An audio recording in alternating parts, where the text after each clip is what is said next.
Welcome to WitchLit, a place to talk about the craft of writing and writing the craft. I'm your host, Victoria Raschke, author, publisher, witch, and nosy Scorpio.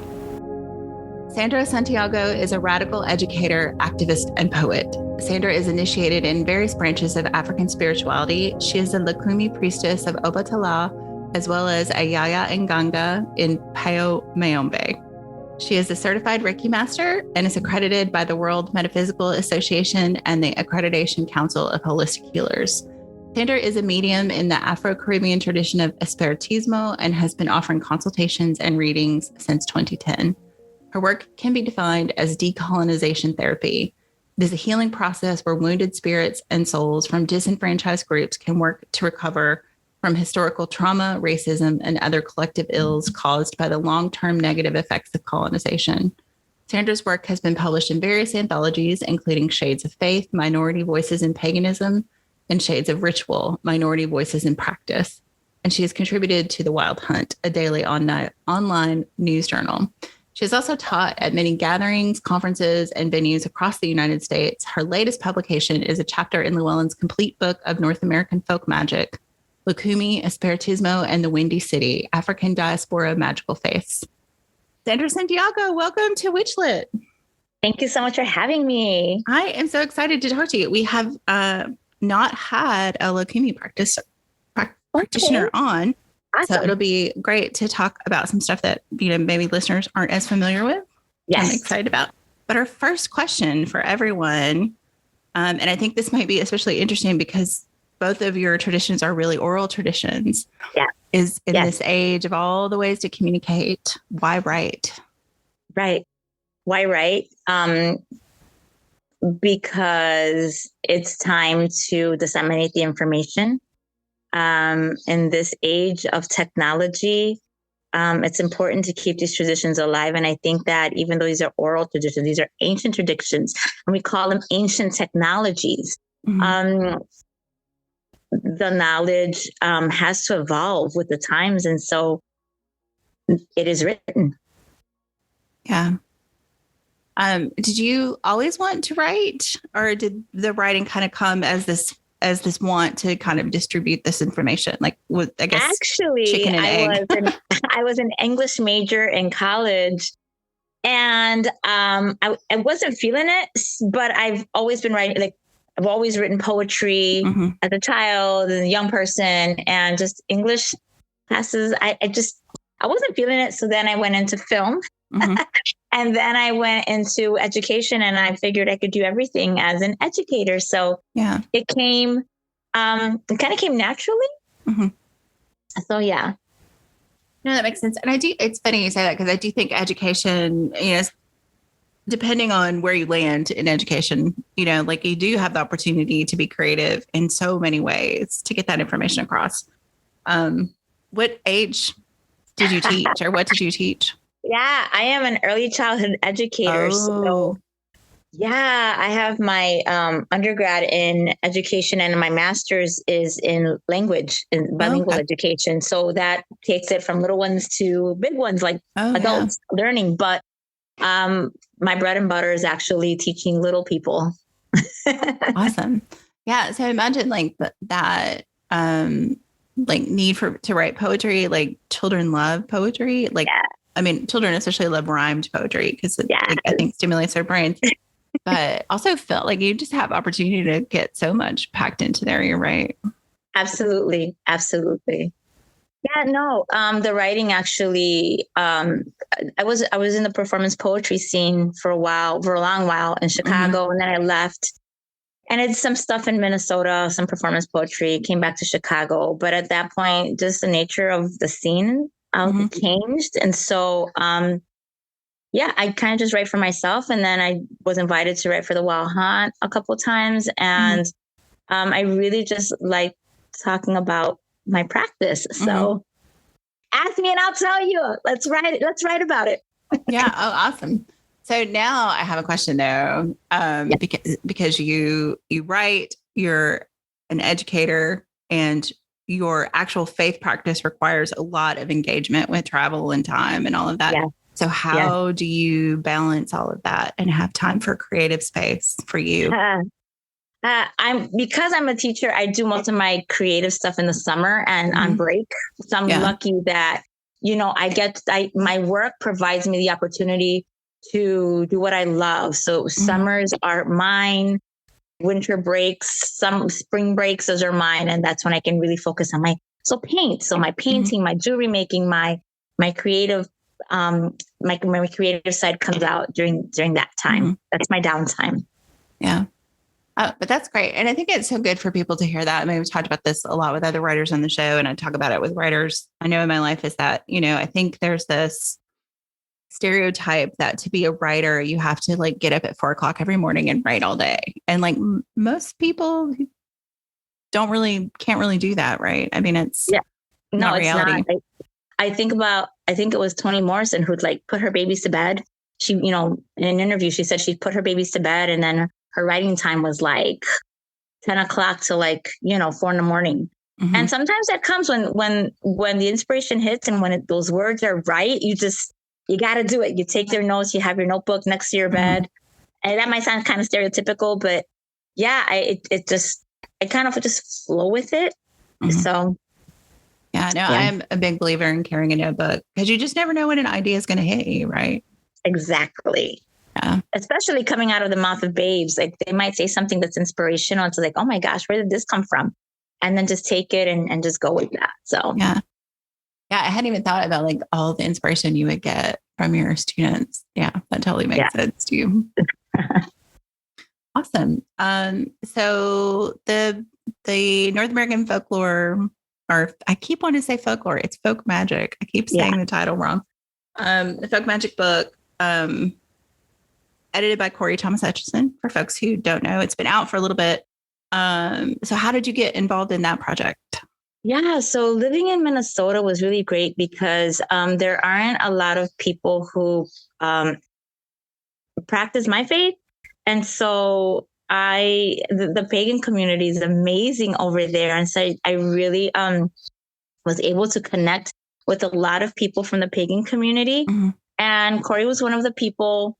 And it's like, hey, I know, so I need somebody who knows about this or who knows about that. So people would like refer me out.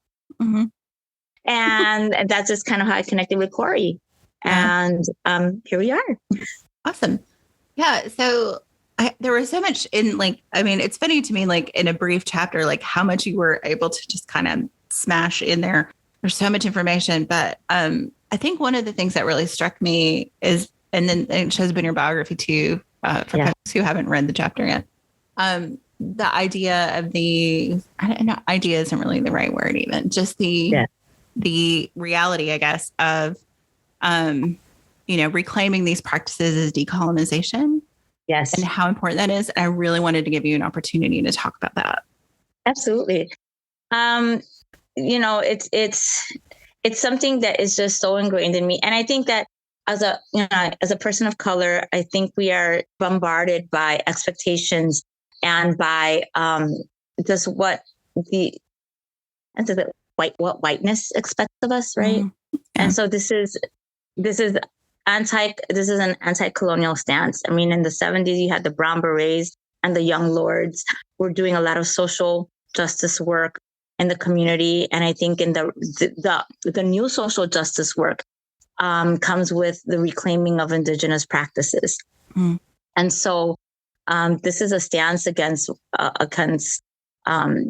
colonialism, mainstream standards of what is. And I think that, and even writing for the Wild Hunt and writing this chapter, I think about, what colonialism did to kill a culture, to kill the indigenous cultures and African cultures. And so this is a reclaiming of ancestral knowledge, actually, and coming back to who maybe embodying who we are as a whole person. I think parts of us have been taken away. And, if we're talking, now I'm getting on the spiritual side, if we're talking about how the soul, pieces of our soul are taken and are left in places of trauma. and intergenerational trauma. I'm not even going to intergenerational trauma and what has happened to pieces of those souls within us and our ancestors. This is reclaiming all that knowledge. And in reclaiming that, we're putting those pieces back. Yeah. And almost calling those pieces back from where they were, whether they were on the land, in the ocean, wherever our ancestors are, or buried or died or, mass graves, whatever you want to call it. We're calling them back to us through these practices. Yeah. I think that is real clear in the chapter. And I pulled up a couple things from Wild Hunt where you kind of talk about the same thing. I think part of it may even be an excerpt from the chapter, but it was, I think it's such an important conversation. And it's one of those things where I feel like there's, for people outside the community, especially for white people outside of the practice community, I think pagans are better about understanding that these are closed practices and not to socially appropriate or not to, culturally appropriate from them. But I think in some ways, sometimes it goes too far the other way. It's like, I don't get to know about this. I don't. Right. And I think what your chapter does and some other work in this book and other work that's coming out, it's like, no, we want you to know we're here. Right. And these are the things that you can know about and share with. And so I kind of wanted to see what you thought about that or kind of talk about that a little bit too. Yeah, I think education is important. I think that part of understanding, right, is not to live in fear, but once you become educated, then you have a better understanding.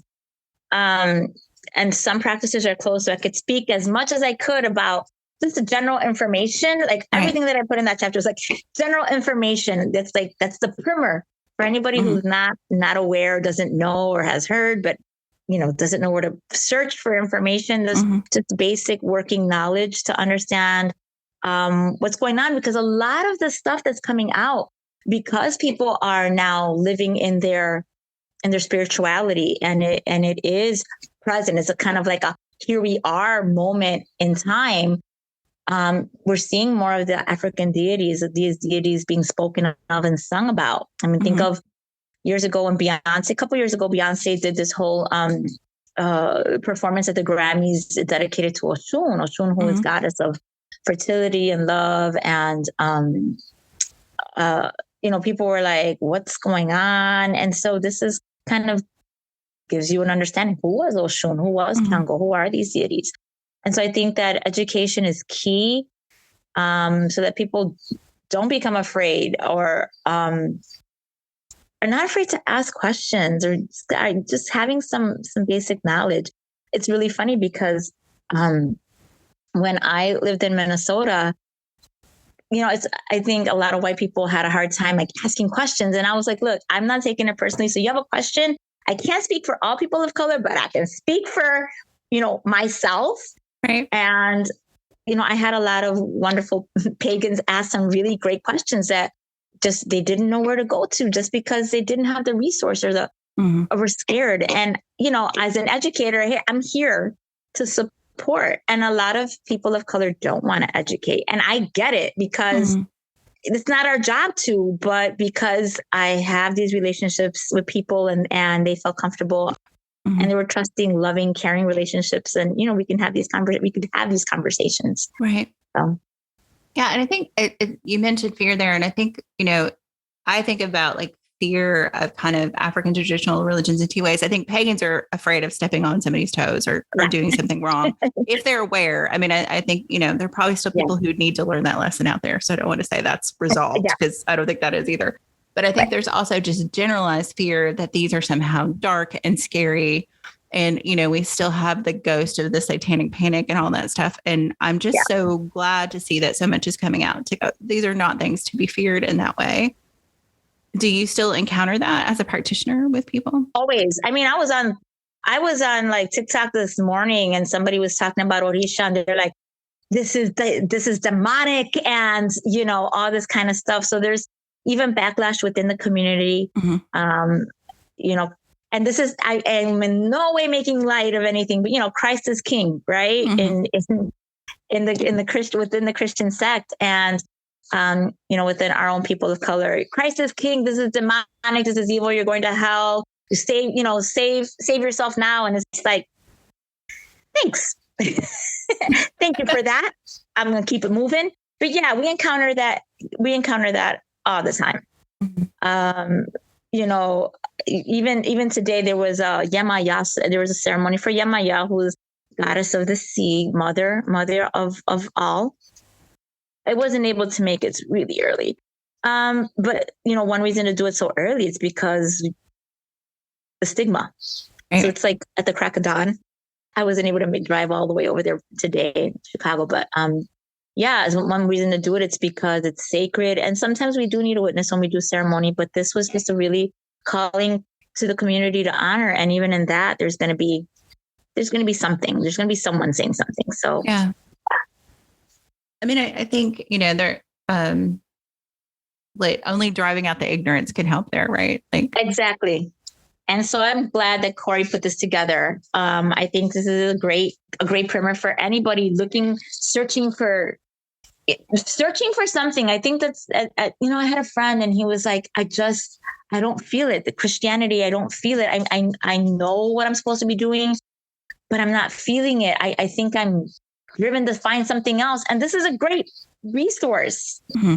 You know, what connects with you? What is ancestor leading you to? What is spirit leading you to? You know, this might be the beginning of something. Yeah, I hope so. Yeah, I mean, it like you said, it's a great resource. There's, can't remember. There's like over 20 contributors. Yeah. So it's just there's a lot there, and I think, you know, because now people can see this in one place, then you have all of the doors to open from that. The references that people use in their chapter and the writers themselves and other things they've written. So I'm really hopeful of that. And, you know, one of the things I think has been exciting is that publishers like Llewellyn and Wiser and other publishers, you know, even big publishers who have small imprints around spirituality issues are publishing more about African traditional religions and, you know, African derived religions in the US and Canada. Yeah. We see more about, you know, Latin American belief systems and things like that too. And I think it's more, like you said, as more gets out there that can be shared to just to understand the culture of it, not to tell you how to practice this. And I hope that people see that and support these books, because I just really feel like it's so important. Absolutely. So what, like for you, writing wise, since, you know, we're mostly podcasts about writing, but I want to talk about all these other things too, all these bigger ideas. So writing wise, like what is your goal from here? Like what do you hope comes out of this project, or what's next on the horizon for you as a writer? Well, if you know Ivo Dominguez, he invited me to write The Aquarius Witch. Oh, wonderful. So I wrote a little bit. I wrote something out. It's still in the works. He just came out, I think, with the Aries Witch. Yeah, I think the first one just came out. Yeah. Yeah. So I'm working on Aquarius Witch. So I was really excited about that. I've been also invited to write for some other publications, but time wise, it's just so hard. Right. Because, you know, I do it, the time constraints to write, as well as like the work that I do with my planning, my lesson planning, and all wonderful things in teacherhood. It has been really difficult. So I have to like pick and choose, but it's been really exciting to have just some offers come my way. So any offers in the summer, I'm taking offers now. Excellent. Little plug. Good plug. Sandra's available. Anyone who's listening in the summer. Yeah. So, you know, I really hope to be able to do more writing. I kind of feel like the market's really saturated right now with all these books on being a bruja and brujeria and, you know, the American bruja. And I'm just like, what hasn't already been said that I can say, you know?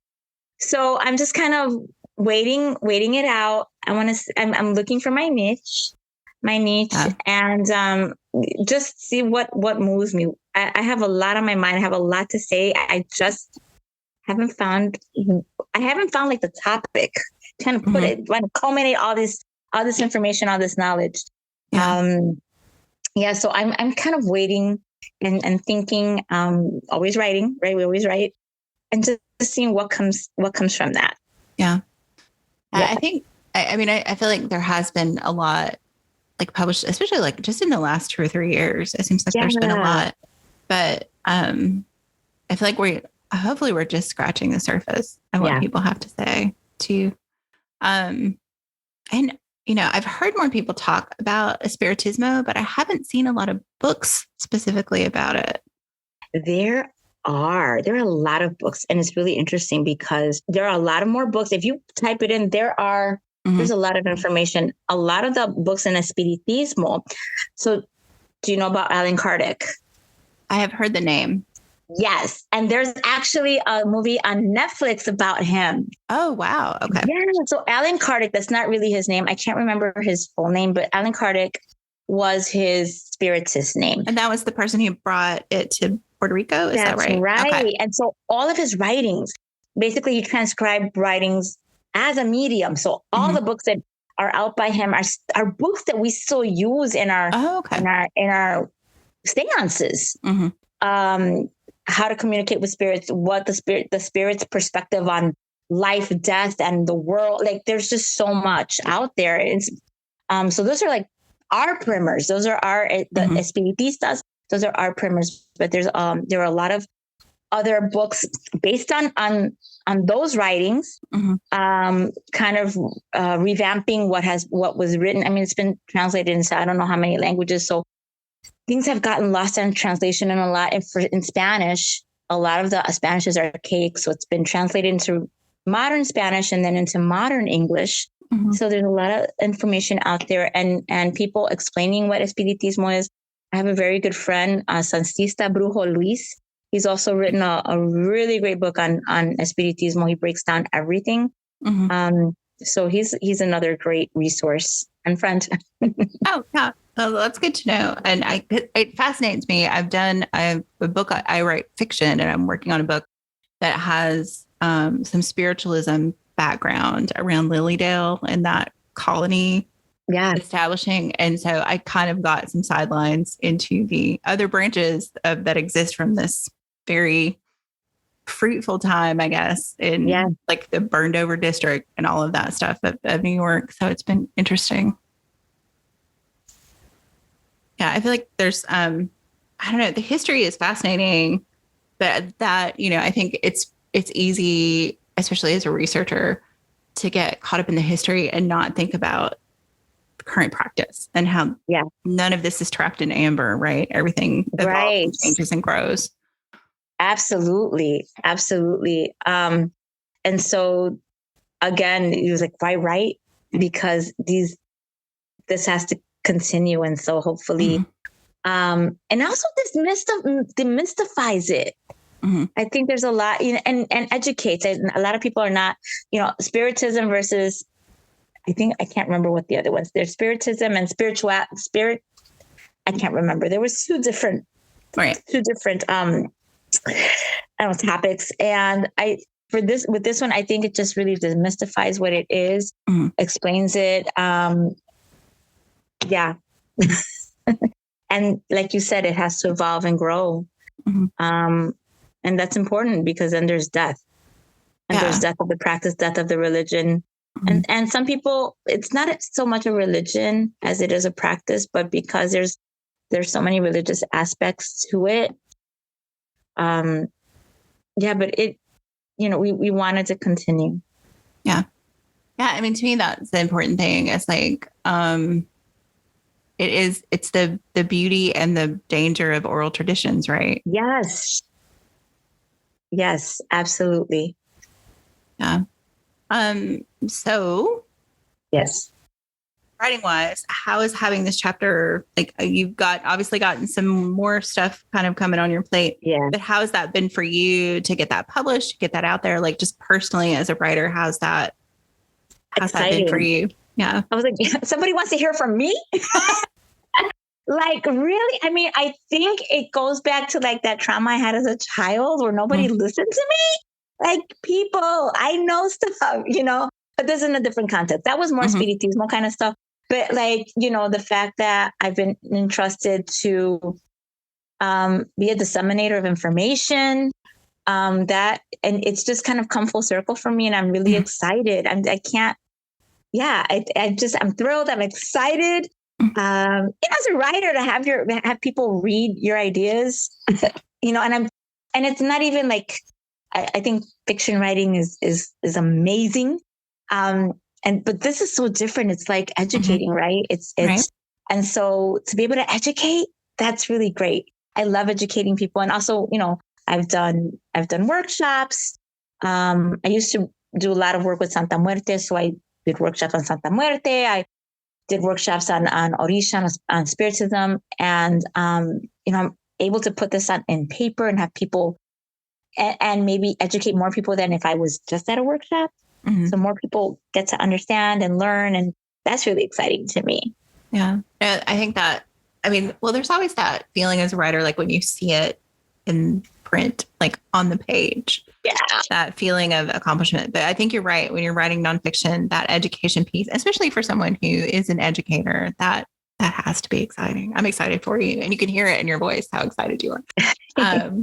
So we've talked a little bit about what next, but like long-term goals for you, like, would you want to write full time? Is this like the career trajectory you see yourself on? Or I don't think I'd be able to do that. Maybe when I retire, like, I'm far from retirement age. It's ahead of me over there. I see it coming in the tunnel. But that's something that I really would love to do. I wish I could do. I'm hoping that after this chapter and, just how I've been motivated to do a little more writing for myself, putting all these pieces together, I really do hope to come out with something in the next couple of years. Again, there's just so much out there. The market, I feel, is really saturated. And I'm like, good for them. Like, knowledge is out there. I'm just really thinking about what to say and how to say it, what to talk about. There's just, girl, there is so much out there on the topic. It's like, and a lot of times I feel like a lot of it repeats itself just because it's like the common knowledge and the common practices. So I'm just kind of waiting in the wings and waiting for my time. But I for being a full-time writer, that is the dream. Yeah. I was an English major like freshman year in college. So that would be the dream. Yeah. A fellow English major. I see you.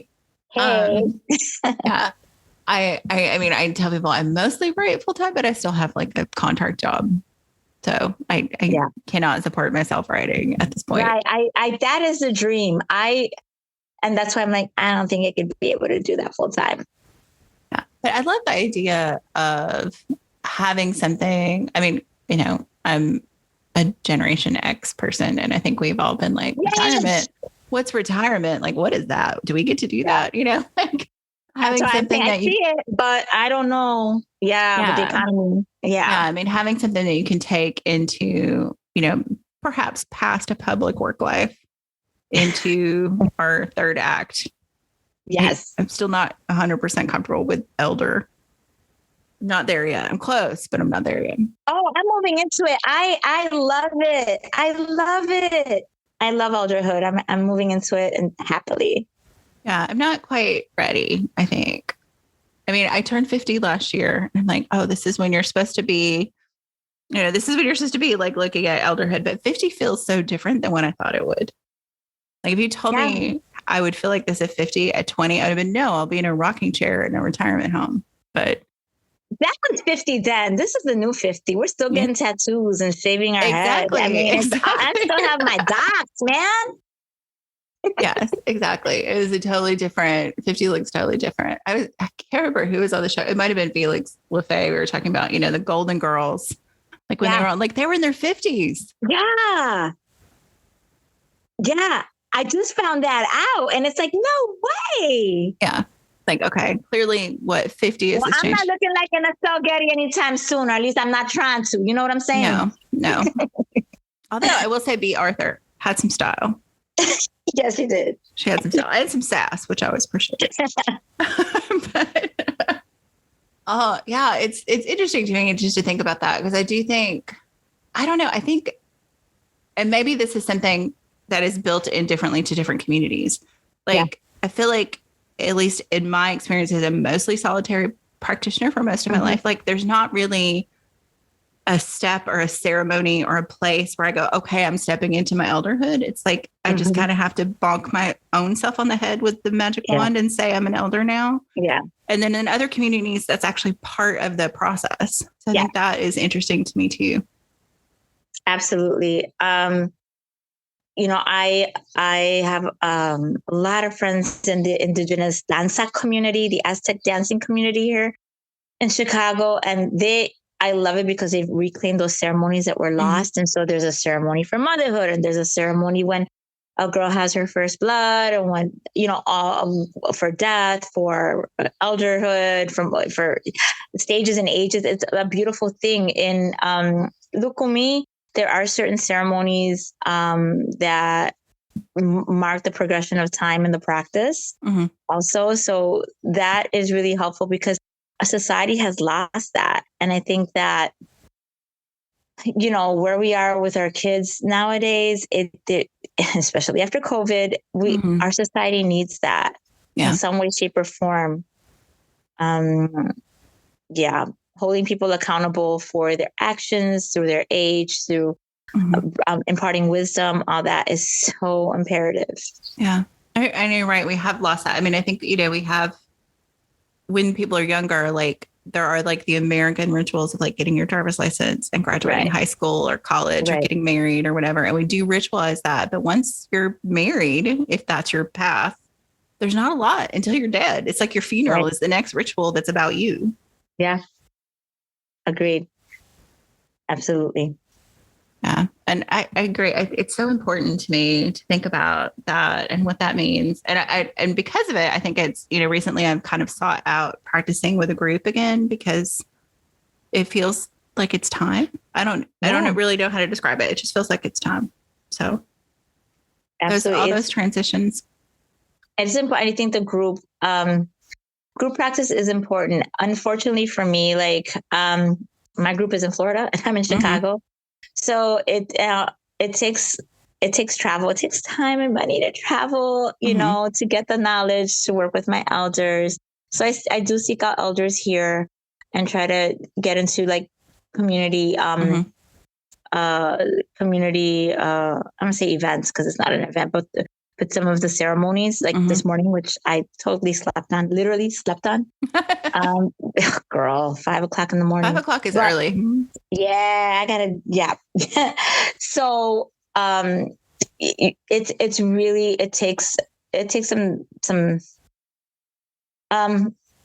I think persistence, because for the most part, I end up being a self-practitioner, and I do seek out an elder to help me with that. So I do have some elders, but the community part, it's hard. This is an African-based tradition where it is based in community. Back in the day, it was a whole village that practiced together, and so now not so much.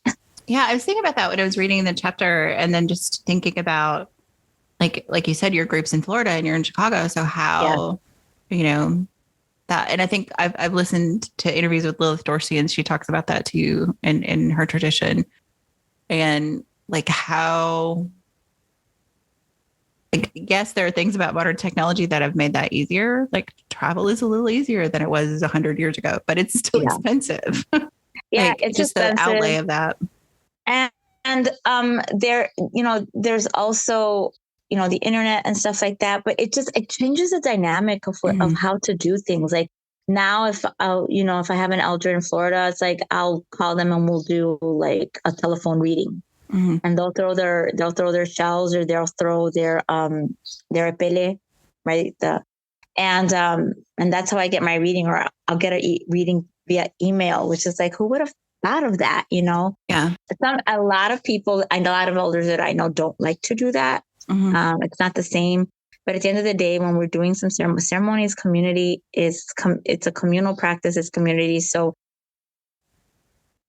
keeping the faith is really, really, I wouldn't say hard, but it you have to be committed. It's a commitment. Right. This is really a commitment.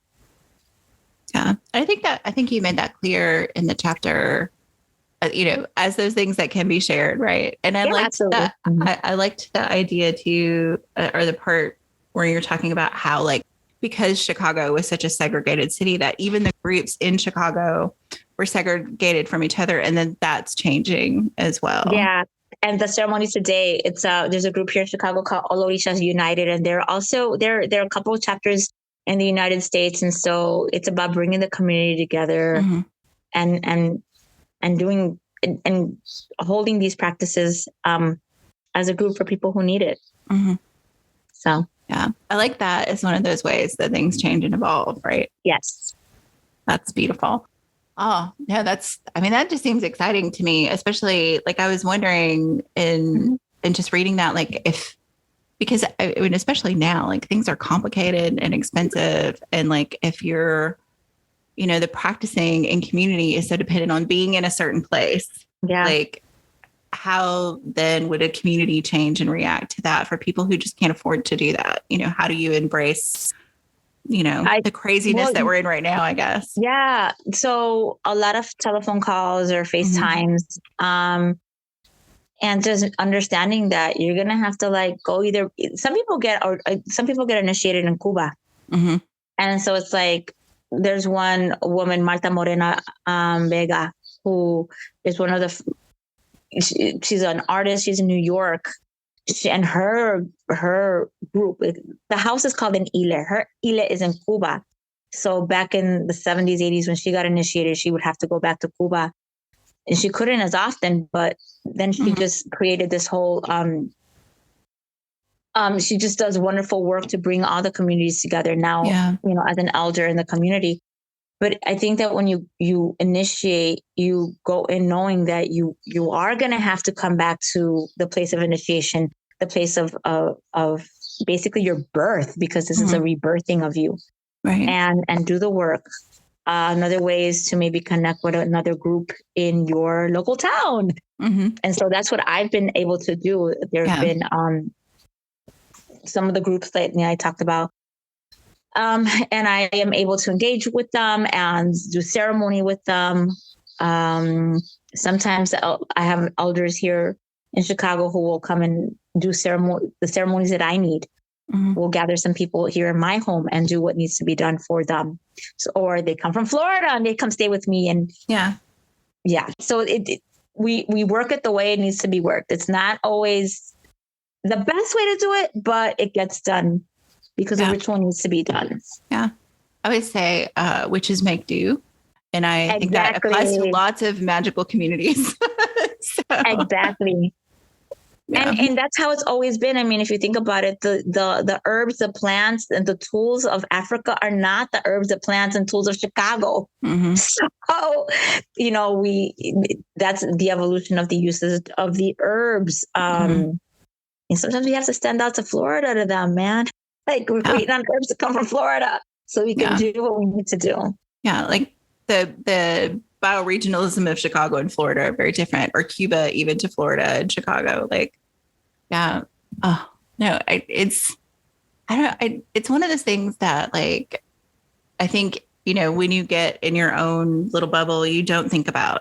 Yeah. And then when you learn about it, you're just like, oh, like it's this beautiful unfolding of knowledge. So thank you for sharing that, because I think it's really important to hear how other people do things and how other people organize around this kind of global practice that a lot of us have, and how you just make those things work and, are connected, but still distant reality. And if you think about it, there are practitioners in Spain. There are practitioners in like European countries like Sweden. It's insane how it's evolved and it's grown. Yeah. And so it's like, they're all the way over there. Where are these, how do they get these Cuban herbs and what they have to go through? So I think it's really a testament of faith, and it's really a testament of commitment. Oh, that's beautiful. So one of the questions I do like to ask everybody, and I think this is a good lead in from this, is what do you most want people to take away from your writing and what you share? Like, what do you want people to walk away with? It's one perspective. I don't hold absolute knowledge. I think that, when people open a book, the author is the expert, especially if it's an anthology or whatever it is. the author is the expert, and I'm an expert, and I'm showing my fingers like this big.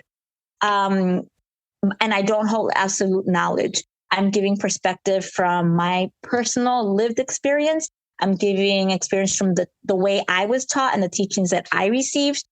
And because there are so many different, I'll say, iles and initiates throughout the world and throughout the United States, some of those things might be different. Maybe the order of ceremony, how you receive aleques, the beads, how you receive. But it's all similar, but not the same for a lot of times. Right. And so I just want people to know I don't hold absolute knowledge, but this is my truth. This is how I was taught. These are the teachings that I'm sharing with people. And, I hope that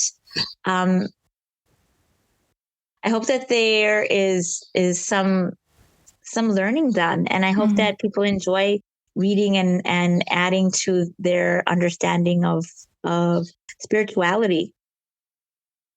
Yeah, I like that. So before we get to our game of chance question at the end, I wanted to give you an opportunity to talk about, are you going to plug whatever you want? Where can people find you? What's going on? This will air in October. Okay. So just like if you've got an appearance or something, anything you want to share with folks and where they can find out more about you. Stay tuned for the Aquarius Witch, working with Evo on that. Let's see. And big shout out and hug and love to Evo, who's recovering. I know he was ill. He was very ill. So I'm glad he's recovering. And I'm just so grateful to him for embracing me. So I love you, Evo, if you're listening. So look out for that. And in the meantime, I can be found on Facebook. I am Hija de Obatala, daughter of Obatala in Spanish. Also, I have a Facebook page called Of Wings and Warriors. And I have another Facebook page, ATR, African Traditional Religion, ATR. That's what it stands for, ATR in the Midwest. So it's a page where I just, again, disseminating information. I'm not there to fight. I'm not there to, some of these Facebook pages are just like, spicy. And and really, there are people who are sangomas from South Africa on there. There are people who are Wudum practitioners. There are people like me, Lukumi, Ifa, and just, I just put stuff up to educate people. So that's pretty much what's going on. I lead kind of a boring life between jury making and writing and teaching. I know, that sounds pretty exciting to me. And we'll make sure all that gets in the show notes so people can find it a little easier. Excellent. Yeah. And so our last question is a tiny game of chance. Okay. And I always joke that as a Scorpio, I don't know how to do small talk, which Evo would probably appreciate. So I'm going to roll this lovely purple die. And depending on what number I get, you'll get a question about death, sex, religion, politics, or money. And if I roll a 6, you get to pick which one you want. Oh, dear. Okay. Let's see what we get. Okay. 3, religion. Oh, of course. Not that we haven't been talking about that at all. Right. Here we go. So I guess one of the things I think a lot of people are afraid to ask is if you're outside the community of practice of Lukumi or Espiritismo, and you're interested, what is the first step? How is it the way to respectfully approach? Wow. The first thing that needs to be done is, oh my gosh, loaded question. It is kind of a loaded question. Find an elder, right? But because not everybody is public, and you can see me today, listeners, you can't see me, but I'm wearing some overalls and a t-shirt. I don't have any insignia. I'm not walking around with white head wrap. Sometimes I do, but it's Saturday at home. I'm not. It's really hard to find an elder in your community. Going on Facebook pages, there are a lot of predators out there, What I say is read up on the practice. And I found this with myself and just a lot of people, you will be led to who you need to be led to when you're ready. But really just educate yourself on it. Going on forums is great for education. But if you're really hungry to begin the practice and you start saying, hey, I'm looking for an elder. Who wants to be my elder? There are a lot of predators out there preying on money and just other things that I would just be really careful about. Yeah. Just educate yourself. You can go to Olorishas United. That's a really great site. And I'm just like, hey, reach out to me. Like, I'll steer you in the right direction. I'm not trying to gain any money from anybody. Like, I'm too busy. Yeah. Well, but finding an elder, which is hard. I'm sorry, my dog was really loud. It's okay. We love animal cameos. It's fine. Oh my gosh. Damn it. But yeah, just reaching out to an elder that's reputable, which is hard. But I just find that when you are ready and you put it out to the universe, that will manifest for you. Yeah. No, that makes sense to me. Because this is really a real commitment. Practitioners who sometimes your God. And let me tell you, I gotta say this. Sometimes the elder that you need is not the elder that's closest to you. Sometimes people get with elders that are close to them, down the block or around or in the neighborhood because it's convenient. But that convenience sometimes becomes very expensive. Almost as expensive as having an elder that's away from you. Yeah. And when you are looking for an elder, make sure that they're not asking you to do a ceremony immediately, or that you have to get initiated. You have to have X, Y, and Z immediately, or something bad is going to happen to you. So just follow your gut. If something doesn't feel right, then it probably isn't. I think we all have a little witchiness in us. I think that your gut is your most powerful compass. And so that's something that always keep in mind. Follow your gut. Yeah, I think that's good advice on multiple levels and multiple topics. Yeah, right? No, and I think that's good. I think that's important to hear that, sometimes it may take some legwork, but you'll be led to the right place. Because I do believe that about a lot of things. Yeah. Absolutely. Awesome. Well, Sandra, thank you so much for coming on the show and having this conversation and writing this lovely chapter and sharing your practice, obviously within constraints, what you can share. But and just thank you for your lovely, bubbly personality. This has been such a lovely conversation. Thank you. Well, thank you for having me. I'm so excited to be here and just talk about what I do, because I don't really get a chance to do that. Well, good.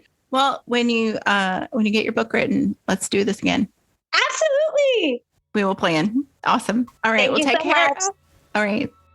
Bye. Bye. WitchLit is a production of Thousand Volt Press and is edited by Julian Rashke. Our intro music is Cosmic Glow by Andrew Kay, and our outro music is Voices by Alexander Shanekar. Transcripts and all our previous episodes are available at witchlitpod.com, and you can follow us on Instagram at witchlitpod. Please help other witches find us by leaving a rating or review wherever you listen to podcasts. Thank you for listening to and reading WitchLit.